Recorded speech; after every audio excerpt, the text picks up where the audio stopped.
Morning ആകുമ്പോൾ നിങ്ങളുടെ height കൂടും, ഈവനിങ് ആകുമ്പോൾ നിങ്ങളുടെ ഹൈറ്റ് കുറയുമെന്ന് പറഞ്ഞാൽ വിശ്വസിക്കുമോ? അതെ, അത് ശരിയാണ്. എങ്ങനെയാന്ന് വെച്ചാൽ നമ്മൾ രാത്രി കിടന്നുറങ്ങുമ്പോൾ നമ്മൾ ഹൊറിസോണ്ടലിലാണ് കിടന്നുറങ്ങുന്നത്.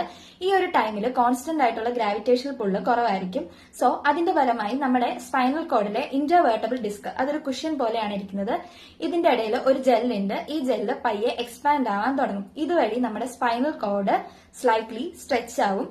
അപ്പോൾ ഇങ്ങനെയാണ് നമുക്ക് മോർണിംഗ് ആകുമ്പോഴത്തേക്കും നമ്മളൊരു 1 to 2 സെന്റിമീറ്റർ നമ്മൾ ഹൈറ്റ് കൂടും. ഇത് വന്നിട്ട് ഒരു മെഷറബിൾ ഫിനോമിനൻ ആണ്.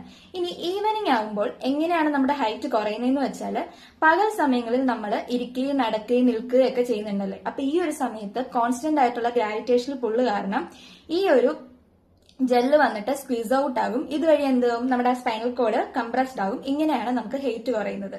ഈ സ്പേസിലൊക്കെ പോകുന്ന അസ്ട്രോണറ്റ്സ് വന്നിട്ട് അവിടെ സ്പേസിൽ ഗ്രാവിറ്റി ഇല്ലല്ലോ, അതുകൊണ്ട് തന്നെ അവരെന്ത് ചെയ്യും, അവർക്ക് ഇതേപോലെ സെന്റിമീറ്റർ വ്യത്യാസത്തിൽ അവരുടെ ഹൈറ്റ് ഗ്രോ ചെയ്തുകൊണ്ടിരിക്കും. ഓക്കെ.